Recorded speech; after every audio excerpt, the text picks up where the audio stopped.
Viens Esprit Saint, viens sans nos cœurs. Doux Esprit Saint, enflamme-les. Viens Esprit Saint, viens sans nos cœurs.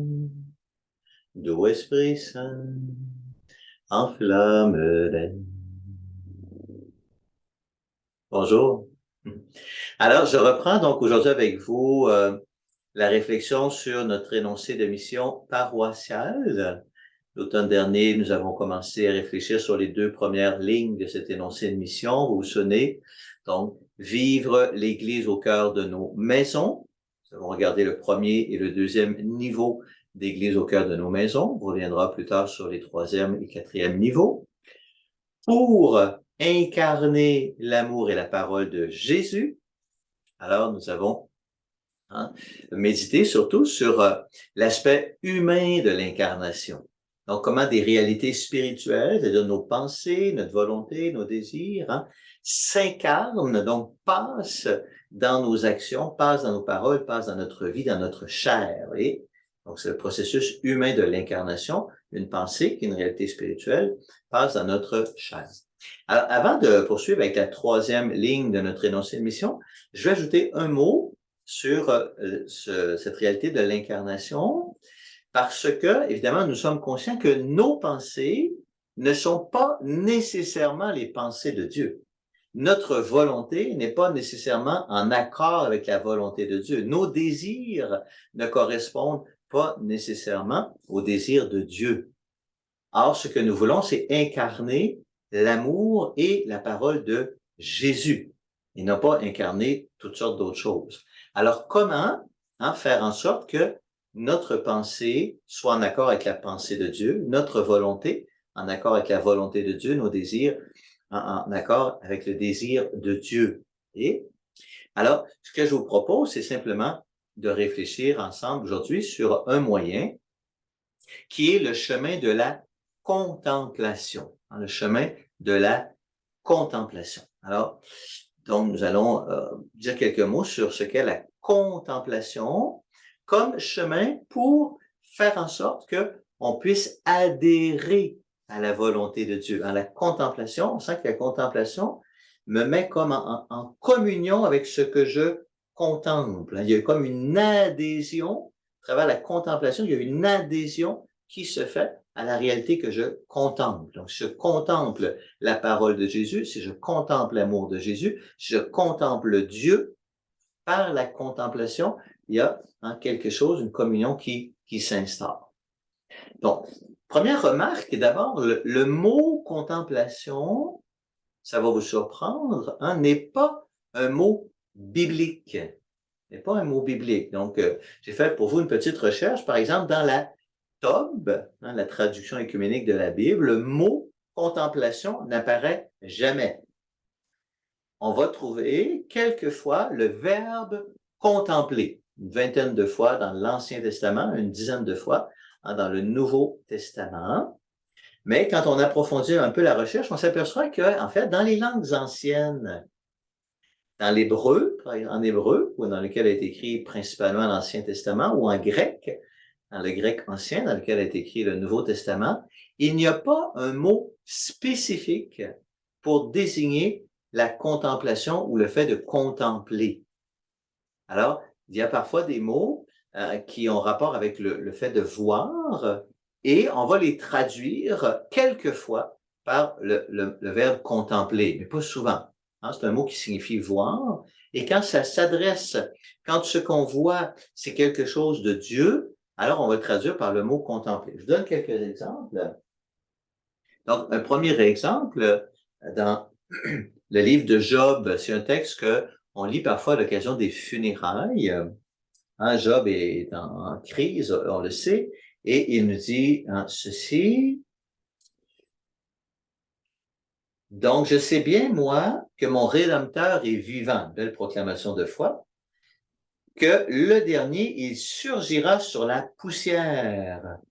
Et après qu'on aura détruit cette peau qui est la mienne, après qu'on aura détruit mon corps, c'est bien dans ma chair que je contemplerai Dieu.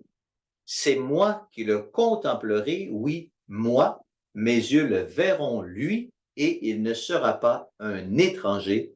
Mon cœur en brûle au fond de moi. Je sais bien, moi, qu'à la fin, je vais contempler Dieu de mes propres yeux, dans ma chair. C'est vraiment moi qui vais le contempler vraiment lui. Et quand je pense à cela, mon cœur brûle à l'intérieur de moi. C'est très beau dans ce texte. Un autre texte bien connu, c'est dans les Actes des Apôtres, vous vous souvenez, à l'occasion du martyre d'Étienne. Alors, juste avant qu'on le lapide, Étienne fait un long discours et il termine en disant « Voici que je contemple les cieux ouverts et le Fils de l'homme debout à la droite de Dieu. » Voici que je contemple, donc je vois, mais en même temps, on sent que c'est pas juste le fait de voir, c'est pas comme dire je te vois toi, ou je vois les arbres qui sont dehors, ou je vois, je contemple les cieux ouverts et le Fils de l'homme debout à la droite de Dieu. Vous voyez, voir au-delà, voir Dieu. Et un dernier exemple, donc dans la première lettre de Saint Jean, le tout début de la première lettre de Saint Jean, dans cette première lettre, Saint Jean va nous parler du Fils de Dieu, comment ils ont touché Dieu à travers la personne de Jésus, et il commence comme ceci. Ce qui était dès le commencement, ce que nous avons entendu, ce que nous avons vu de nos yeux, ce que nous avons contemplé et que nos mains ont touché du Verbe de vie, car la vie s'est manifestée.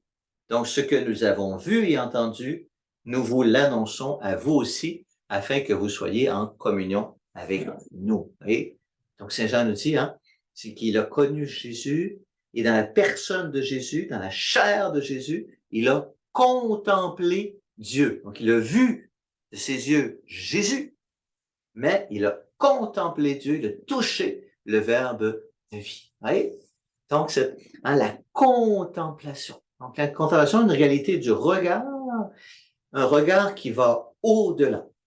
Alors, donc, quand on lit ces textes-là, on s'aperçoit que la contemplation, c'est un cadeau, c'est un don de Dieu. C'est pas quelque chose qu'on peut décider de faire. Là, je vais contempler pendant que ça marche. C'est un cadeau. C'est Étienne qui dit, voilà, je contemple les cieux ouverts. Jacques fait sa profession de foi. Je suis certain qu'à la fin, le Seigneur va me donner de le contempler. Et Saint Jean qui reconnaît le privilège exceptionnel qu'ils ont eu de contempler le Verbe de vie et qu'il veut partager avec nous. Vous voyez? Mais, nous pouvons et nous devons, comme chrétiens, nous disposer à recevoir le don de la contemplation, le cadeau de la contemplation. Il y a des dispositions de l'âme, des dispositions de vie, des dispositions intérieures pour rendre possible la réception de ce cadeau. Autrement, c'est comme si Dieu ne pourra pas nous faire ce cadeau. Il peut toujours le faire, il peut toujours. Mais en général, Dieu va nous faire le cadeau de la contemplation à la mesure où nous sommes disposés à le recevoir. Donc, un des chemins les plus connus pour s'entraîner à recevoir, à se disposer à recevoir le don de la contemplation, c'est la méditation de la parole de Dieu à travers, entre autres, ce qu'on appelle la Lectio Divina. Vous avez peut-être déjà entendu parler de ça.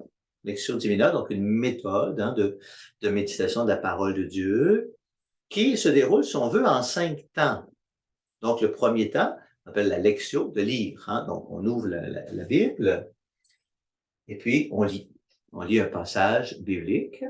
Et après l'avoir lu, qu'est-ce qu'on fait? On le relit. Et après l'avoir relu, qu'est-ce qu'on fait? On le relit. Donc, on lit, on relit, on relit.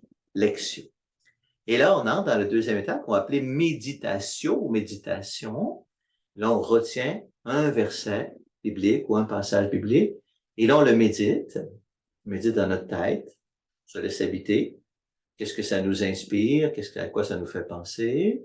Et là, on entre dans la méditation, une partie qui est toujours dans la méditation, qu'on appelle la rumination. On rumine, comme un ruminant. Donc, le ruminant, qu'est-ce qu'il fait? C'est, il rumine. Donc, il y a un va-et-vient entre la tête et le cœur. Donc, ce verset, je vais méditer, je le laisse descendre dans mon cœur. Puis là, il revient avec des nouvelles pensées, il redescend dans mon cœur, et là, il revient, oui. Donc, il y a un va-et-vient entre la tête et le cœur.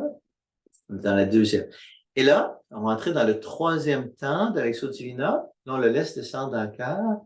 Et là, on entre en prière. Donc, à partir de ce verset biblique que j'ai médité, que j'ai ruminé, qui m'a inspiré des choses, j'entre en relation avec Dieu, en dialogue avec Dieu. Je parle, j'exprime ma prière et j'entends la réponse de Dieu. J'écoute, je suis en dialogue avec Dieu. Après vient un quatrième temps, mais qu'on ne peut pas forcer, qui sera un cadeau de Dieu. Dieu peut nous accorder d'entrer en contemplation. Et là, qu'est-ce qui se passe dans la contemplation? C'est on va au-delà des mots, au-delà d'un dialogue, au-delà de ce qu'on peut exprimer. Je reste dans mon cœur, mais je ne suis plus en prière au sens du dialogue. La contemplation, c'est la présence. Je goûte, je savoure, si le Seigneur me l'accorde, sa présence, la présence de Dieu. Et là, je peux élever vers lui un regard. Voici que je contemple les cieux ouverts. En ce que nous avons contemplé du Verbe de vie. On reste là, dans le silence, et on contemple la présence de Dieu. On savoure, on se laisse toucher. Ce que nous avons touché, dit Saint Jean, du Verbe de vie. Il y a une touche, on est touché. C'est notre âme qui est touchée. Et par notre âme, après, cette présence, cet amour, cette parole va s'incarner en nous. Mais on ne pourra pas le dire par des mots. Quand je termine ma contemplation, je ne pourrai pas exprimer dans des mots ce que j'ai vécu, ce que j'ai vu, ce que j'ai contemplé. C'est une présence.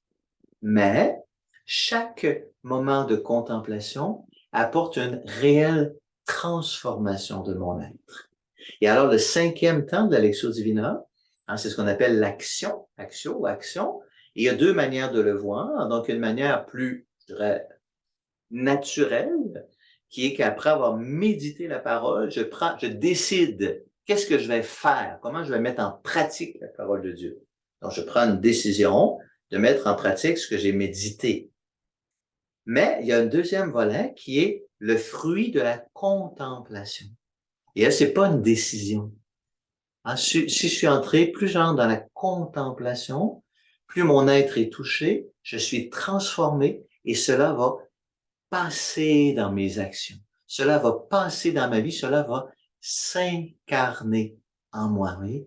Incarnation de l'amour et de la parole de Jésus, non pas par une décision de faire quelque chose, mais par un processus surnaturel de contemplation. Vous voyez un peu? Hein? Je suis transformé. Et alors ça, c'est l'entraînement. Quand on pratique la Lectio Divina de manière régulière, on se dispose à la contemplation, de telle sorte que on peut entrer ensuite en contemplation à tout moment dans notre journée et à propos de tout. Et entre autres, on apprend à contempler les événements de nos vies. Maintenant, on vit quelque chose, et là, si on a l'entraînement à la contemplation, on reçoit cet événement, on l'accueille, comme on l'a déjà dit ensemble, et là, il se passe en nous une contemplation. Je contemple Dieu dans les événements de ma vie. Et là, je suis en dialogue avec des personnes, on échange, et puis là, à un moment donné, il y a une parole qui se dit, et là, tout de suite, elle entre dans mon processus intérieur de contemplation. Contemplation. Et j'en viens aussi à contempler la création de Dieu, toute l'œuvre de Dieu. La création. Par exemple, les paraboles évangéliques, quand Jésus donne des paraboles, c'est le fruit de sa contemplation. Quand il dit regardez les oiseaux dans le ciel, regardez les grains dans les champs, regardez la fleur, etc. Il dit contemplez les oiseaux. Et à travers votre contemplation, non seulement comprenez une leçon, mais laissez-vous toucher par Dieu qui est présent à travers cela et qui vous parle, qui est en train de transformer votre vie. Right? Contemplation. Alors, je nous invite à cultiver cette disposition intérieure d'âme qui nous permet de recevoir la contemplation, de telle sorte que notre vie en soit de plus en plus transformée. Les moines vont nous dire, l'idéal chrétien, c'est la contemplation transformante de la Trinité sainte. En toute chose, on peut contempler Dieu, on contemple l'amour trinitaire, l'amour éternel, et on en est comme ça transformé pour retrouver la divine ressemblance. Alors, je vous accompagne toujours de mon humble bénédiction, au nom du Père, du Fils et du Saint-Esprit. Amen.